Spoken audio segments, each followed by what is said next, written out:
This is CGTN, China Global Television Network.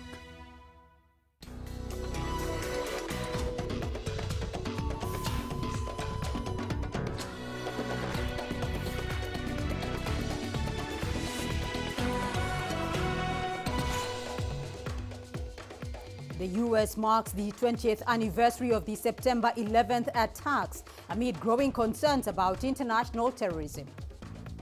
Pressure builds on military junta in Guinea to restore constitutional order. And we tell you why dogs are becoming more than just a friendly companion in Nigeria. Welcome to Africa Live on CGTN with me, Beatrice Marshall, in Nairobi. Also ahead on the program, Tanzania now ratifies the African Continental Free Trade Area Treaty. And we highlight a one-of-a-kind tourist attraction that's drawing tourists to South Africa.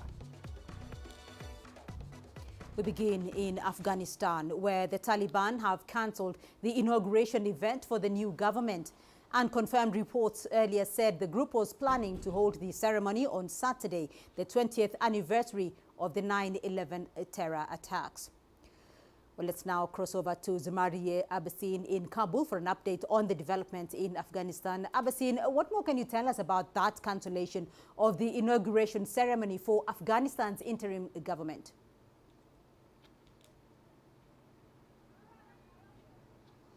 Well, hello. First of all, there was no formal announcement for the inauguration ceremony in Afghanistan by the Taliban, and they have never said that on 11th of September they will hold the ceremony. At the same time, they say that they are still in consultation because the rest of the cabinet needs more focus. On the other hand, the reports that the Taliban have said that 11th of September is the day for the inauguration is something Taliban deny. On the other hand, also we can include that the Taliban have some issues, according to the sources, intra-Taliban issues, and they've not been reaching to a conclusion in regard to formation of the cabinet, the rest of the member of the cabinet of the Taliban. So this is the recent issues, and the Taliban have been in consultation, and the most important issue is that there is no one inside the cabinet and the structure of the cabinet but the Taliban. Many believe that it's a Taliban cabinet made by Taliban and for Taliban, but the Taliban emphasized that in regard a woman role in the cabinet, it doesn't mean that the woman could participate, and if there is a woman, she will very fairly represent all the women of Afghanistan. So they are still on the consultation, but also the reports of there are some opposition among the Taliban which they deny, but many experts in Afghanistan believe that there's no other reason but the opposition among the Taliban, because the Sirajuddin Haqqani is now Minister of Interior Affairs, right, while Mullah Yaqub, son of Mullah Muhammad Umar, the late Supreme Leader of Taliban, is Defense Minister. So it seems like there might be some opposition among the Taliban. So how is today's 9/11 attacks, though, the anniversary, being perceived in Afghanistan after the exit of U.S. forces?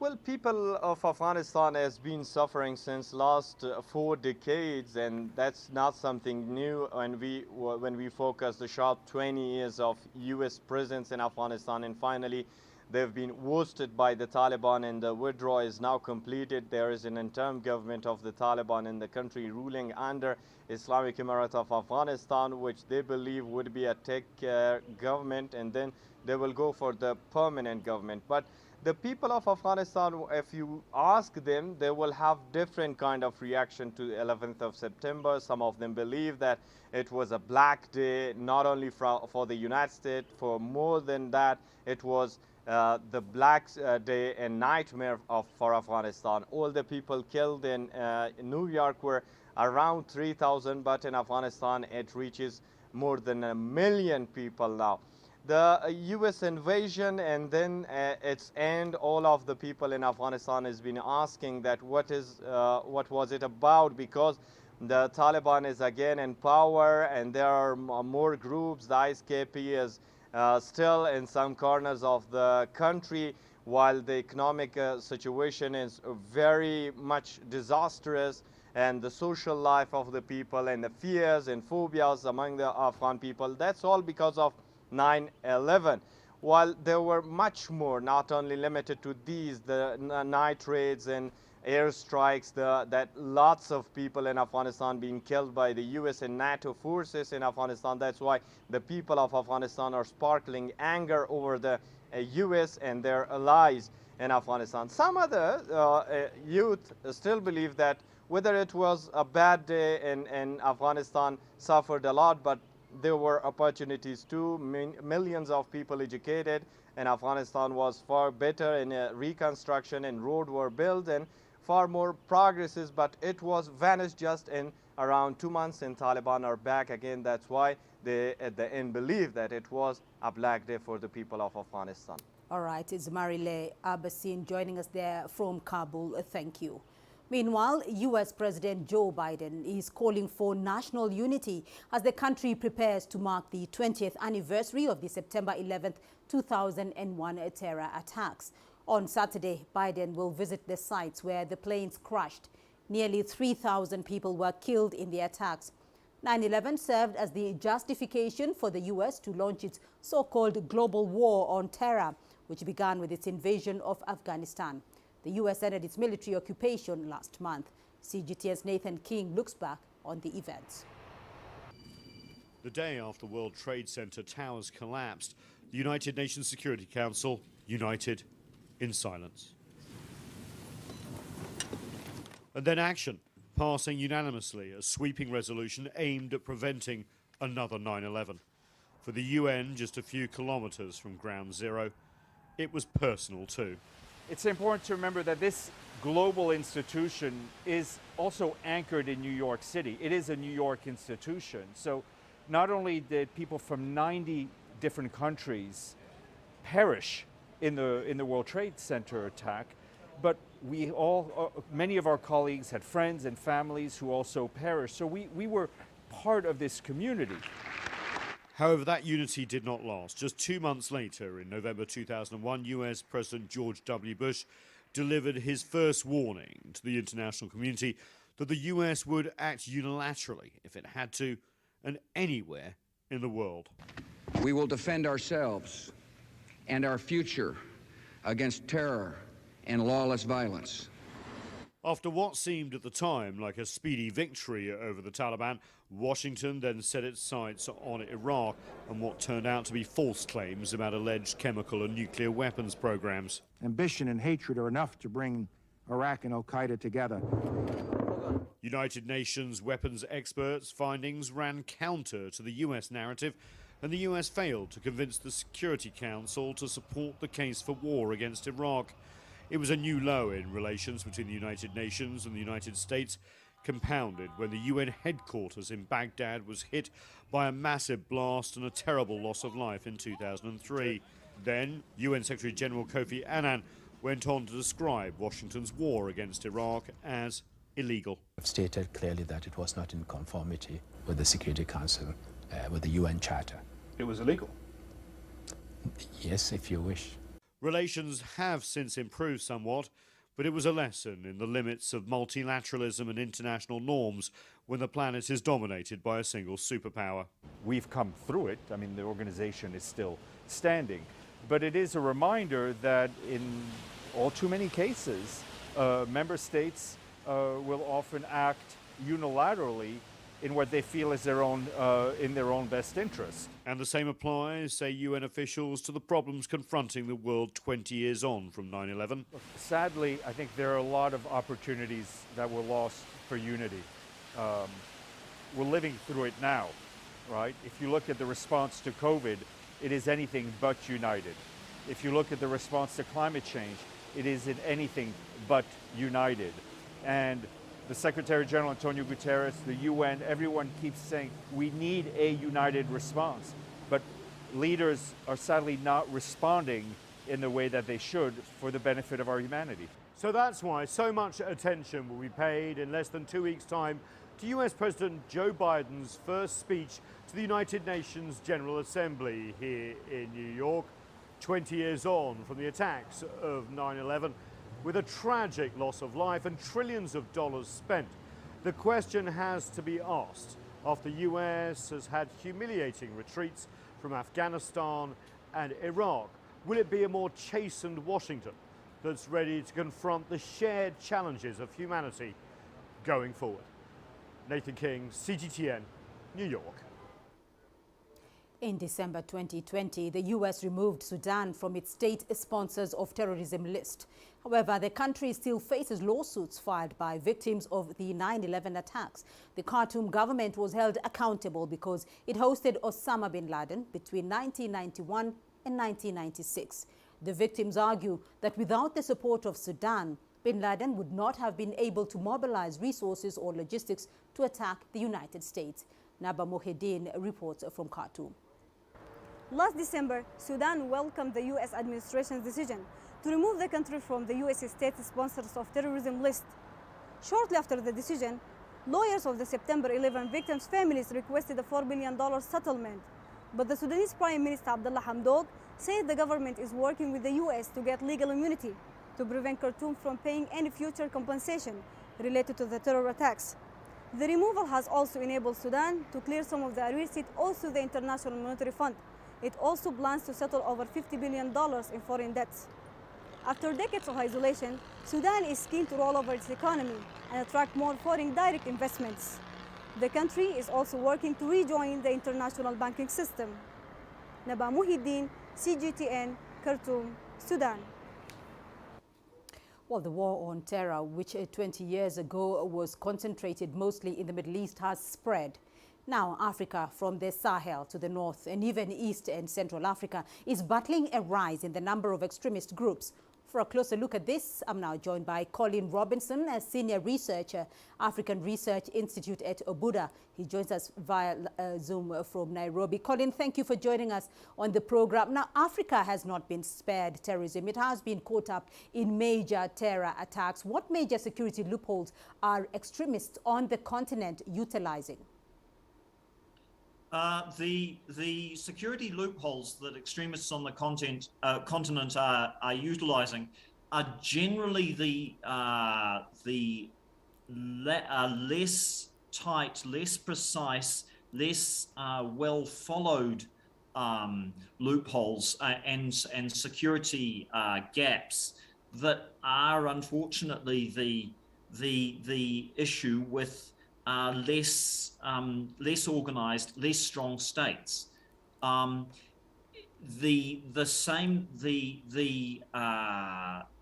OECD nations, the nations of the West, are in a position to spend more time, more resources, and importantly, more human capital on putting a tight ring around their countries and working through all the kinds of big and small security gaps, as it were, than lesser well-off countries that have, really importantly, lesser human capital. So, for example, it can be as simple as somebody forgetting to lock an outer gate on a large military reservation, for example.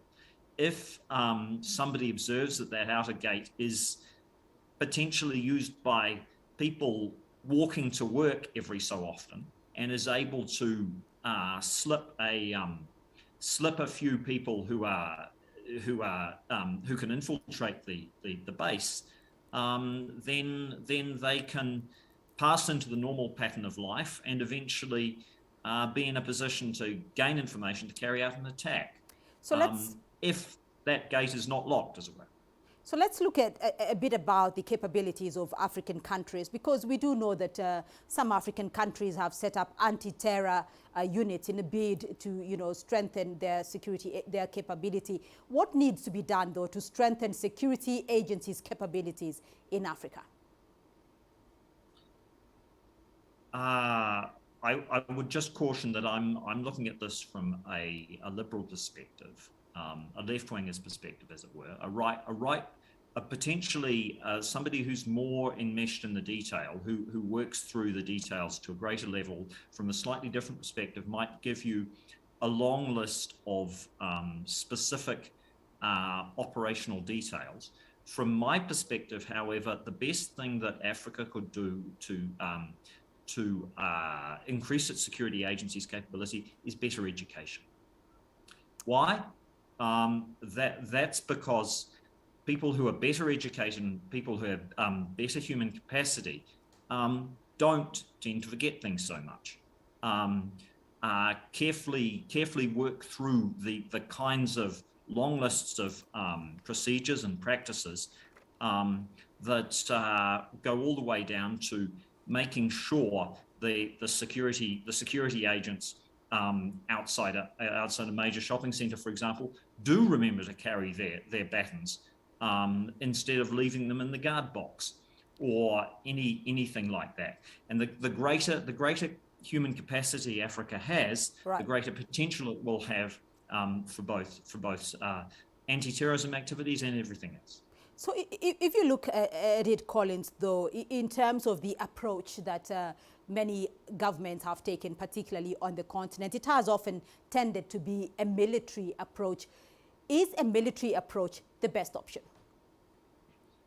No. And this is where categorizing these kinds of threats simplistically as terrorism is not potentially the best answer. A lot of the threats that eventually end up as quote unquote terrorist attacks, where I've been working for several years, for example, the Westgate and Dusit D2 bombings in Nairobi, they stem from unresolved political problems in a neighboring country, in Somalia. The attacks on the US embassies in Nairobi and Dar es Salaam many years ago, they stemmed from unresolved political problems in the Middle East. A lot of absolutely necessary, actually, is to try and deal with the unresolved political grievances and resolve them in a way that the populations involved, for example, the more faithful and one might call extreme Islamic population in Somalia, the Palestinian peoples in the Middle East, do feel they're having political solutions for their problems, because when people don't feel that they are politically their needs are being served by a political process, they can reach for violent means, and that often can lead to terrorism. But if you make a genuine attempt to solve their political problems, they're less likely to do things like set off large bombs. All right, Colin Robinson joining us there via Zoom from Nairobi. I do thank you. The United Nations says by the first half of 2021, Africa has become the region hardest hit by terrorism. In countries like Nigeria, they face huge incursions from militant groups, including Boko Haram and the Islamic State of West African province, ISWAP. The UN Refugee Agency reports that more than 2 million people are internally displaced in the West African country. Our correspondent Phili Haza tells us more from Abuja, the nation's capital. A cross-section of one of the 34 camps in Abuja for internally displaced people. They've been fueled by the insurgency-led migration from Nigeria's northeast. The war with Boko Haram has been fought for 12 years. Many of these people have been exposed daily to severe hardship, not sure when they'll get their lives back. The work of defeating insurgency and terrorism and of restoring permanent peace to this region is not yet over. We will not rest until all the millions of internally displaced persons are able to return and resettle in their homes and rebuild their shattered lives. And that promise has been met with repeated military action against the insurgents. In the past 7 years alone, budgetary allocations for tackling insecurity have totaled over $20 billion. By 2015, a faction of Boko Haram had pledged allegiance to ISIS and became bolder in attacking military formations and citizens in the northeast. This prompted West African leaders in 2019 to jointly pledge $1 billion to intensify the fight against insurgency. But the attacks have persisted. You would expect a continuous change or strategy in the amorphous nature of the insurgent group in itself.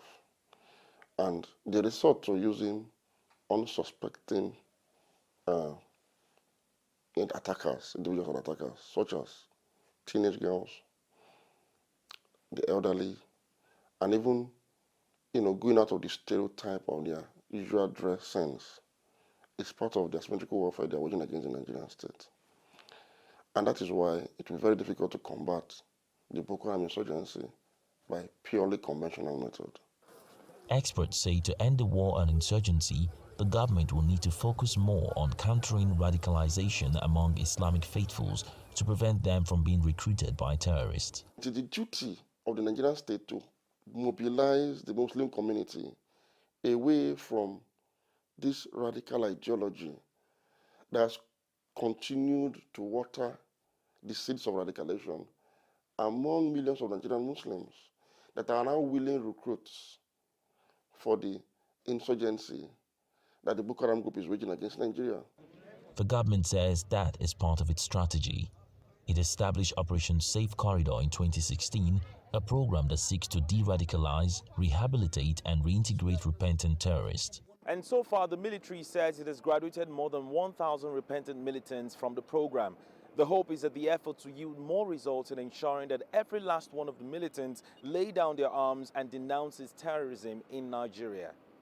Phil Ihaza, CGTN, Abuja. CGTN marks the 20th anniversary of the September 11th terrorist attacks with special coverage beginning at 12:45 GMT. The impact of 9/11. We'll bring you live the memorial ceremonies in New York City. CGTN studios in Beijing, Washington, Nairobi and London will air an in-depth discussion on terrorism, humanitarian intervention, global security and the legacy of the terror attacks over the past 2 decades. Join us later here on CGTN at 12:45 GMT for our special coverage, the impact of 9/11. You're watching Africa Live. Still ahead on the program. Pressure builds on military junta in Guinea to restore constitutional order. And we tell you why dogs are becoming more than just a friendly companion in Nigeria.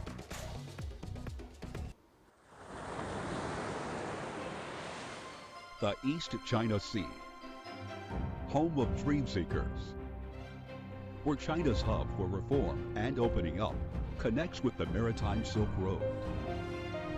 Whether it's exploring the busiest seaport and trade zone, or witnessing how locals strive for a better life. Join CGTN's adventure, Tides of Change Part 2. A journey enchanted by a dynamic ocean and beyond.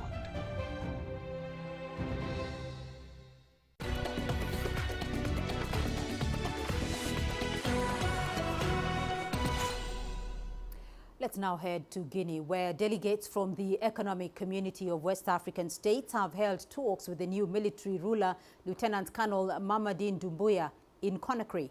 The Friday meeting came amid rising diplomatic pressure from the international community following the recent coup. Earlier on, the new leader had met with members of ECOWAS.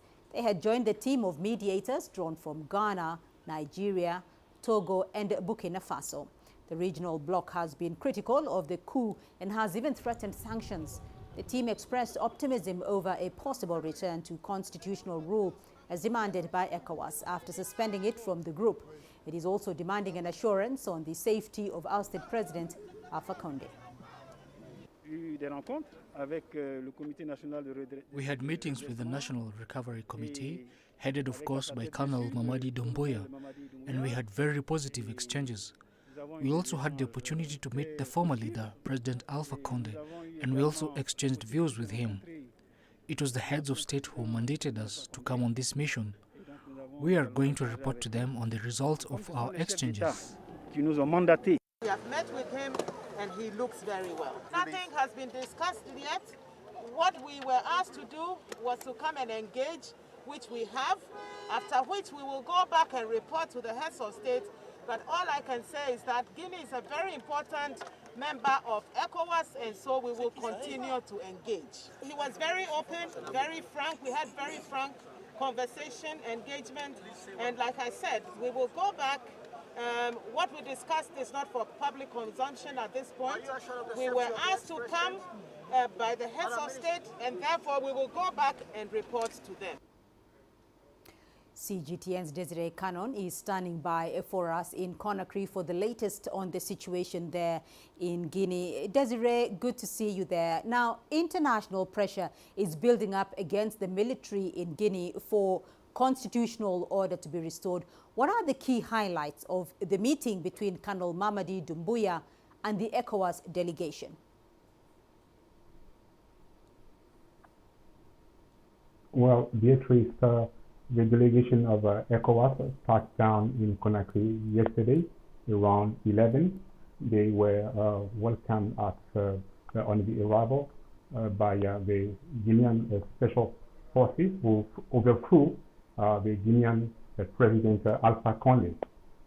From the airport, they headed straight to the hotel called Hotel Rivera, where they have where the ECOWAS delegation held talks with the coup leaders headed by Doumbouya. So after discussions at the Hotel Rivera, they went to the headquarters of the junta where President Alpha Condé is being detained. So yesterday's mission was focused on on President Alpha Condé's situation.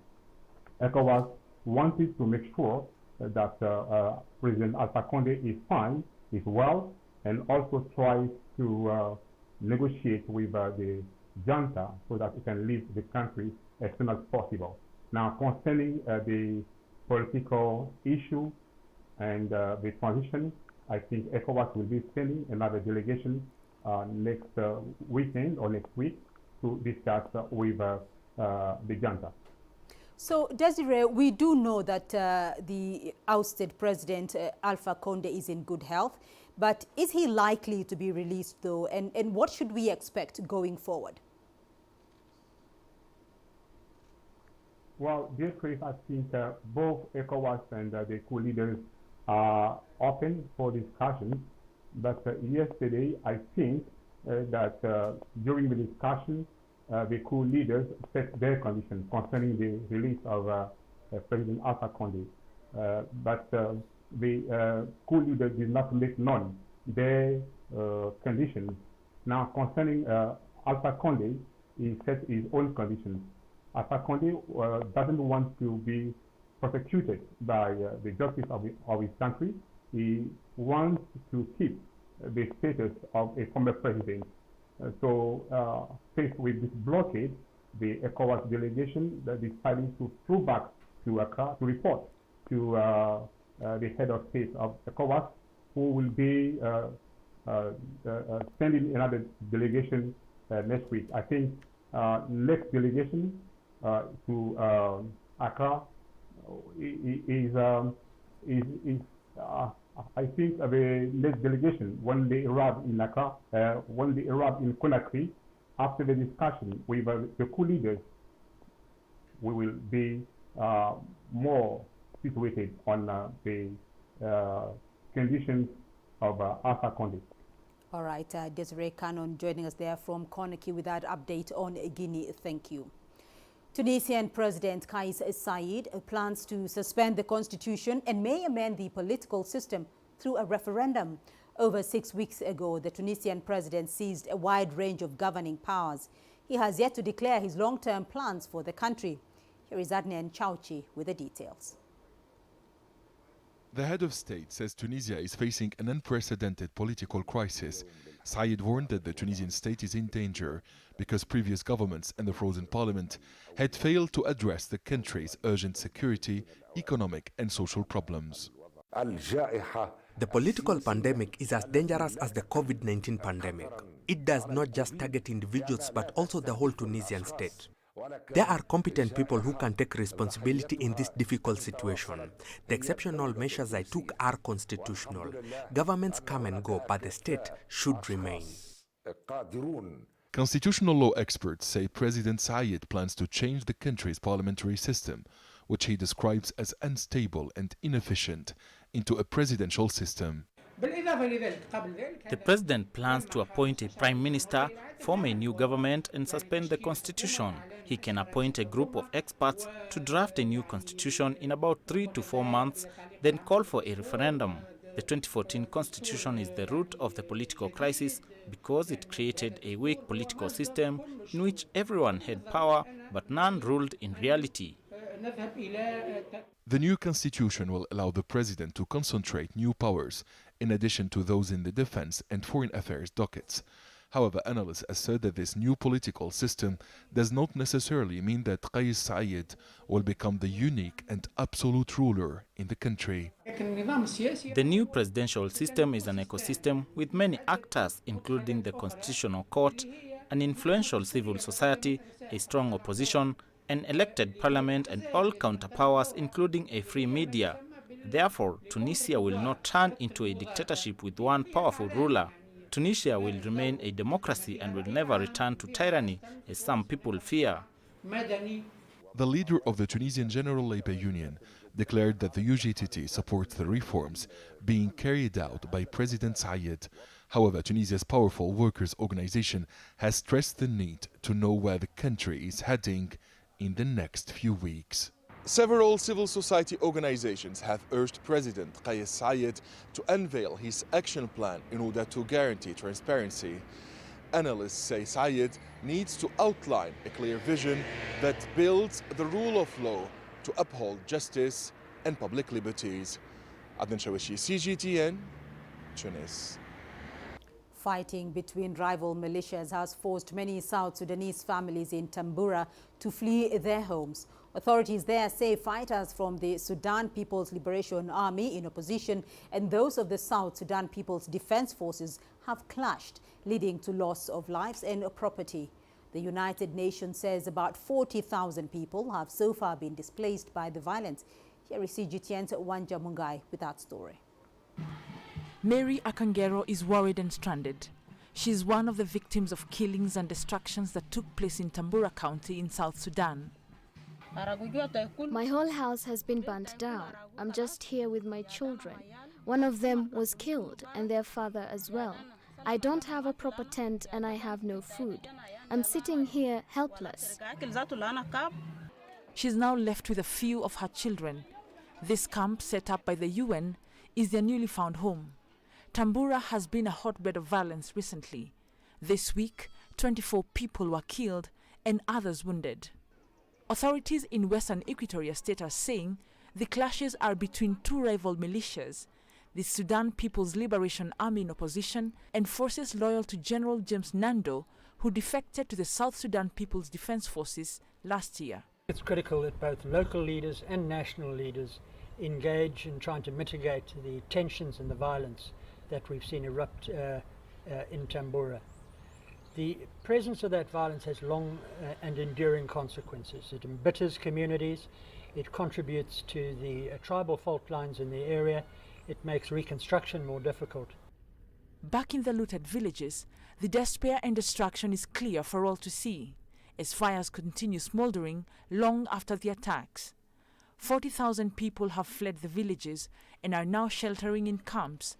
The United Nations says Many of the victims are women and children. I'm calling for the leadership, the key leadership of this country, the key leadership of the state, the stakeholders, the international community, to give pressure for this senseless conflict to stop, so that women go back to their normal situation, and assurance that they are protected from sexual gender-based violence, which cannot be reported in this situation. The government of South Sudan has responded to the clashes. It has sent a high-level delegation to Tambura in an effort to restore peace. The clashes have worsened the humanitarian crisis in the Eastern African nation that has been in political turbulence for decades. Wanjamungai, CGTN. South Africa's former President Jacob Zuma was recently released from prison on medical parole. Jacob Zuma was jailed in July after he was found guilty of contempt of court for failure to comply with an order of the Constitutional Court. The 79-year-old was then sentenced to 15 months behind bars. CGTN's Yolisa Njamela has more details. Former President Jacob Zuma spent weeks of his incarceration in the medical wing of the Escort Correctional Services. He was then moved to an external hospital for further treatment. He's been at that hospital for the past month. He reportedly underwent surgery. According to the Correctional Services Department, Zuma's eligibility for medical parole was compelled by a medical report. His foundation has welcomed the decision. We will look at the fine print later, but for now, we're celebrating the moment. We're celebrating the whole prospect of President Zuma being reunited with his family and all of that. So we're celebrating that. I think it just indicates that there's some humaneness in the system. The nature of the former president's illness has not been specified, but the Correctional Services Department says he will complete the rest of his sentence in the community under strict conditions. The news of the medical parole being granted to Zuma has been met with mixed emotions. Some organizations have already stated their intentions to challenge the decision. They believe it's unlawful. I did receive confirmation that the parole board did receive not only one medical report, but a number of medical reports. And one can only imagine that they did comply with all of those procedures. If they didn't, then there is, an application that can be launched to the parole review board. And the review board will then consider information or evidence which possibly was not taken into consideration when the initial decision was made. And one could see the decision to release Jacob Zuma on medical parole being overturned should there be, evidence that proper procedures were not followed. The Zuma Foundation says there's nothing untoward in the process and the decision. I think the state must have added all the things up, and then with the medical condition that he's in, somebody would have done a risk assessment to say, with the kind of person that President Zuma is, and with the kind of ailment that is being reported here, the risk assessment is such that if we keep him here, the price might be just too big to pay for the country should anything wrong happen. Zuma's jailing in July led to violent riots here. Hundreds of people lost their lives and billions of rands were lost due to looting and vandalism. The former president also faces a separate corruption trial, which is due to resume later this week. Yolisa Njamela for CGTN in Johannesburg, South Africa. The recently held Brics summit covered a wide range of topics. Among them was the need for global solidarity in the fight against COVID-19. Chinese President Xi Jinping reiterated the need to join forces to tackle the pandemic and to oppose politicization and stigmatization. We talked to a South African expert about the importance of fighting against the stigma and the politicization of the pandemic. This the tendency of stigmatization is a concerning issue, because if we focus on stigmatization, then it means that we are going to lose the opportunity to work together as a collective. For example, when this COVID-19 pandemic started, there was an attempt by other countries to accuse others of having been behind this pandemic, when in fact the focus should have been on finding the vaccine sooner than later. So I think that what we've learned up to so far is that these multilateral institutions have to lead by examples by transforming themselves first, and then in the event that they fail, all member states have to make sure that they initiate the process. Only then can we hope to achieve what we want to achieve sooner than later. We also talked to Linda Thompson, a political economist and consultant, about the importance of China's solidarity in Africa's fight against COVID-19. We have here in Africa, where we have less than 2% currently of the entire population vaccinated. So if we are going to combat this, we are going to have to get rid of COVID as much as possible in order for that economic recovery to happen. So China plays a really leading role there in multilateral reform, particularly of organizations, as I said, like the UN and the World Trade Organization, amongst others, and also in, as I say, on other platforms like G20. So I think the sentiments at the summit were admirable, and following through on them in the next year is going to be very crucial. Well, let's look at some business news coming out of the continent. Tanzania's government has announced that the East African state has signed up to the Continental Free Trade Area Treaty. Lawmakers ratified the CFTA agreement on Thursday, 2 years after the former President John Magufuli signed the agreement. The ratification is an indicator of President Samia Suluhu Hassan's intent to refocus on regional integration. The CFTA hopes to double intra-African trade, which currently accounts for about 18% of overall trade volumes, by removing non-tariff and tariff barriers on a wide range of goods. The agreement came into force on the 30th of May 2019 after the required minimum of 21 of the African Union's 55 member states ratified it. Trading under CFTA rules started on the 1st of January 2021 after a 6-month delay. Local and international tourists are streaming to one of South Africa's most iconic hotels, Kruger Shalati. The train on the bridge is a first-of-its-kind facility in Africa. Construction and development of the hotel started in 2019, but completion was delayed due to the COVID-19 pandemic. CGTN's Mitra Naidu was at the train hotel in the Kruger National Park and shares her experience. Take a look. The Shalati Bridge was built in 1890 and for decades remained the only entry point into the vast Kruger Park. Since 1973, no trains have been on the tracks until now. It ran until around 1973 when that was stopped and the railway tracks were lifted. The train bridge just became an asset that was photographed. The Tebe Tourism Group took up the challenge of turning the Shalati Bridge into a luxury hotel. The group's ideas were futuristic and innovative. It was hard to imagine back in 2019 the full extent of how this vision would materialize. All of the train carriages are now being refurbished. Once this carriage is complete, it will have all of the amenities of a 5-star hotel room. The end result was exactly that. The train on the bridge now houses 24 luxury rooms. The old train carriages have been fitted out with fine finishes by local designers.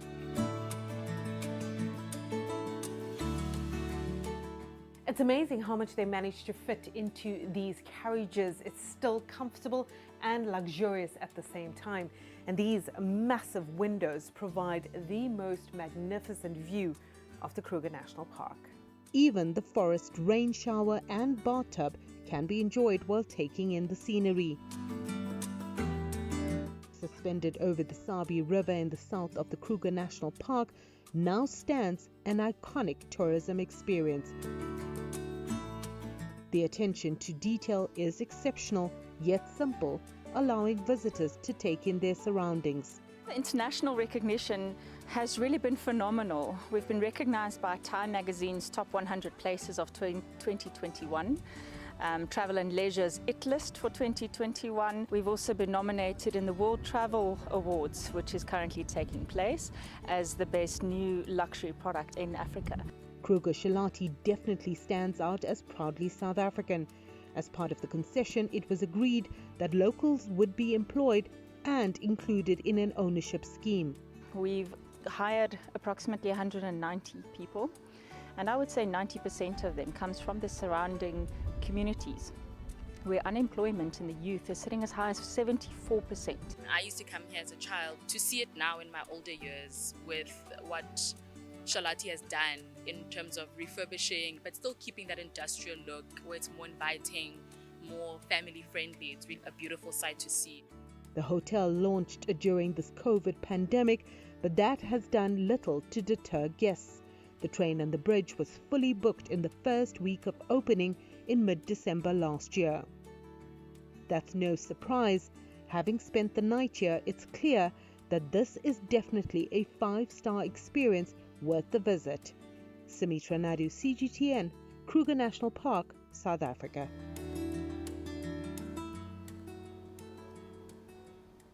Over 5,500 undocumented migrants have been arrested in Tunisia this year as they try to make their way to Europe. As according to the Tunisian Forum for Economic and Social Rights and the National Migration Observatory, that is 70% higher than the number arrested in 2020.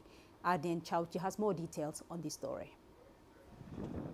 The Tunisian Coast Guards and the Navy rescued many undocumented migrants after their boat's engine failed.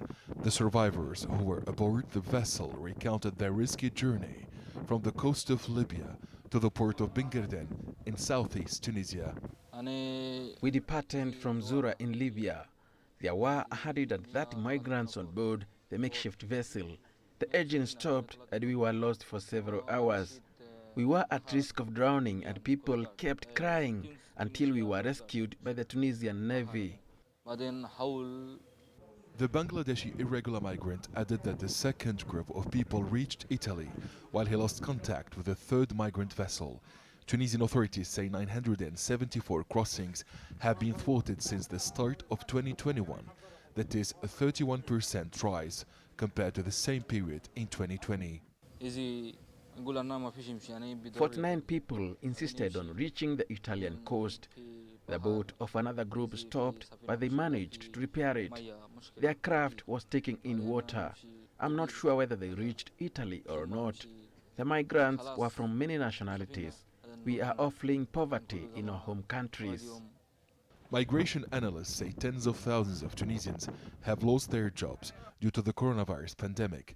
As people sink deeper into poverty, more and more individuals from Africa and other regions are tempted to join irregular migration attempts as they seek a better life elsewhere. The COVID-19 crisis has worsened the situation. We are expecting a new wave of the pandemic. Meanwhile, the number of irregular migrants from Tunisia and sub-Saharan Africa, Bangladesh, as well as other countries has risen. As long as the social and economic situation is unstable in this region, the irregular migration flows to Europe will continue. The number of migrants who have reached the Italian coast since the start of 2021 stands at 10,911, up 27% compared to 2020. 16,209 migrants have been prevented from reaching the Italian coast since the start of 2021. This number is up 47% compared to the same period last year. According to the Interior Minister and the Tunisian Forum for Economic and Social Rights, 317 irregular migration attempts were thwarted in August.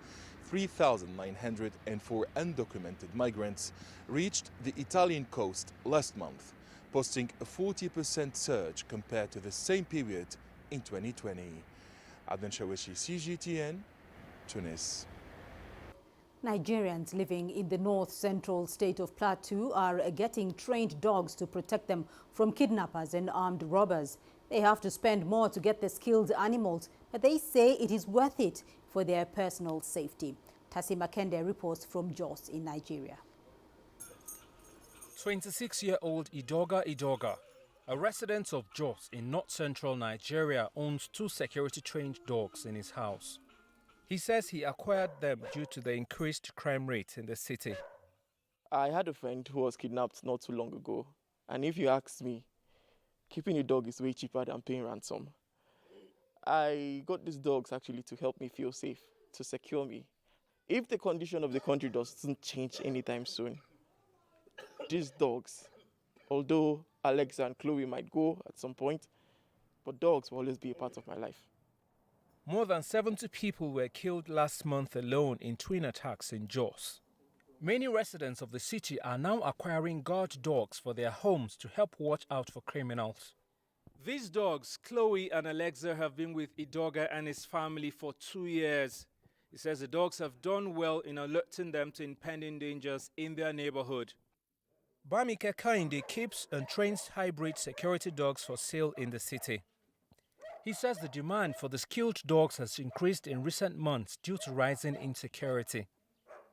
The people in and out of Jos are buying dogs because they see the need for security. Formerly, it was just as pets in the house, but now you can't have a dog in the house and someone just walks into your compound like that.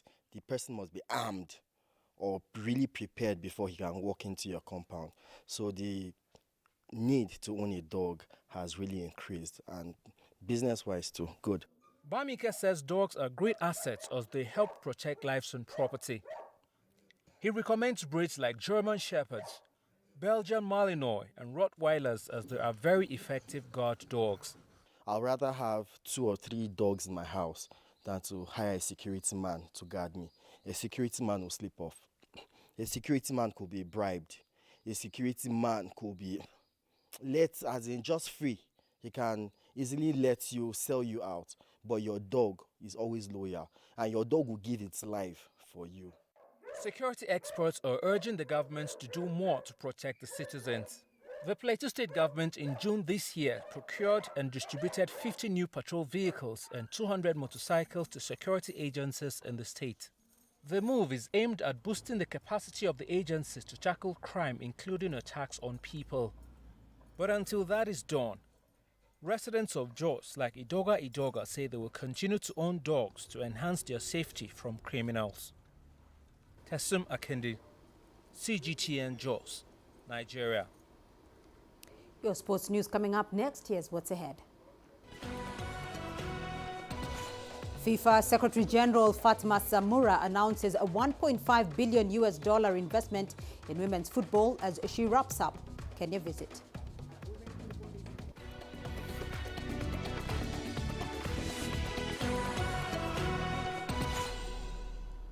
FIFA Secretary General Fatma Samura has said the World Football Governing Body has dedicated $1.5 billion to help advance the women's game in the 2019 to 2022 cycle.